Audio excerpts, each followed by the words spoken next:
Hey, English 1D. I want to introduce the stories you're going to read for week three, and to help you out with that, and to help you out with especially the journal that you're going to do on those.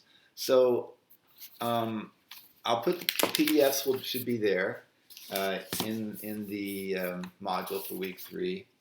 And so these are going to be these PDFs, these are not stories in the book, okay? So one story I want everybody to read is the one called Luvina by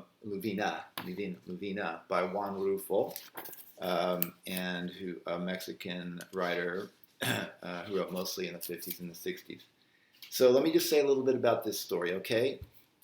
It's in the first person, but the first person and what I mean by the first person is that the narrator uses I. Okay, so another way of thinking about the first person is usually the first person is a character in the story.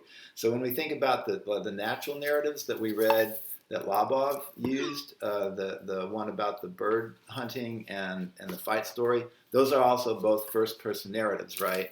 Where the person telling the story, I did this, I did that, is a character in the story. A slightly different thing, or actually a significantly different thing about Rufal's story, is that the first person narrator is, you might say, well, actually it's debatable. That might be something you could explore.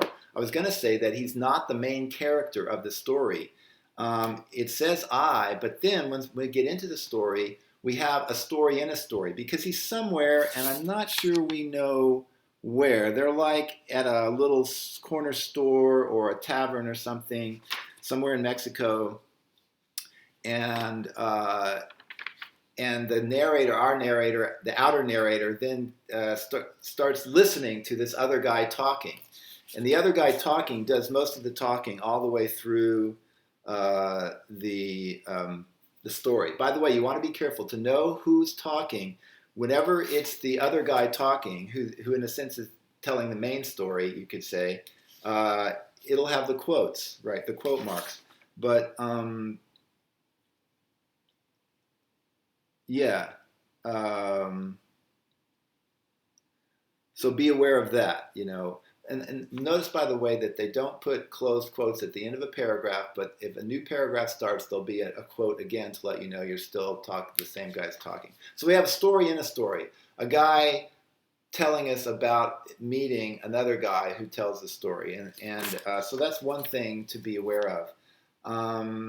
Yeah, that's the main thing. Let me just read a little bit of it to get you started, okay? I was going to do that with all of them. Of the mountains in the south, Luvina is the highest and the rockiest. It's infested with that gray stone they make lime from. But in Luvina, they don't make lime from it or get any good out of it.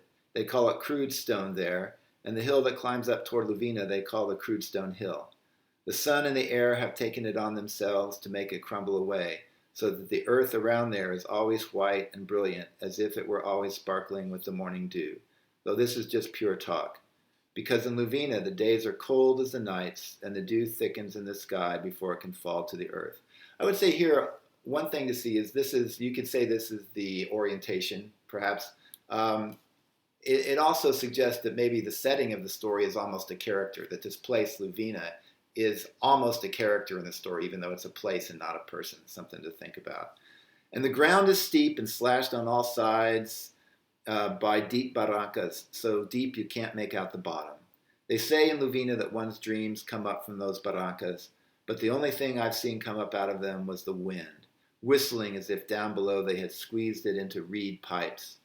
A wind that doesn't even let the dulcamaras grow. And I don't know what dulcamaras are. You might. It's some kind of plant. Those sad little plants, well, it's going to tell us. Those sad little plants that can live with just a bit of earth, clutching with all their hands at the mountain cliff sides. Notice as if the plants had hands, their roots, I guess. Only once in a while, where there's a little shade hidden among the rocks, the chicalote blossoms with its white poppies. That's a different plant. But the chicalote soon withers. So a blossom that withers, So there's maybe some symbolic elements here, this place we're looking at. Then you hear it scratching the air with its spiny branches, making a noise like a knife on a whetstone. A whetstone is what you sharpen a knife on. or it can be a wheel. And then we get the quotation mark. And now, without even knowing anything about this guy, it just jumps right into the other guy talking. Quote, "You'll be seeing that wind that blows over Luvina. It's dark, they say, because it's full of volcano sand. Anyway, it's a black air. You'll see it. It takes hold of things in Luvina as if it was going to bite them. And there are lots of days when it takes the roofs off the houses as if they were hats, leaving the bare walls uncovered. Then it scratches like it had nails. You hear it morning and night, hour after hour, without stopping, scraping the walls, tearing off strips of earth, digging with its sharp shovel under the doors, until you feel it boiling inside of you as if it was going to remove the hinges of your very bones. You'll see." Okay, so there again, this other character who's now talking is talking about the wind also. And notice that he uses a lot of like metaphors, right? He says, it'll take the roofs off the houses as if they were hats. It scratches. This is all the wind. Like it had nails. Digging with its shovel as if the wind were a shovel. So on the one hand, it appears like it's a natural narrative, sort of. It's like a representation of a natural narrative because the guy's talking. But you can decide, if that's, or if it's more literary there with the metaphors and so forth. And so then it goes back and forth from there. So that gets you started. And there, all I want you to do on that one is to create, after you read it, is to go through the 6 elements like you did with the little anecdotes last week and say whether you can find that element and then try to explain it in a sentence or two. So that would be a fairly short one. It's a fairly short story, but there's some complexities to it. So the idea is, there's no perfect answer to this. This is an investigation we're doing as you develop your theory of narrative. Okay, so next I want you to pick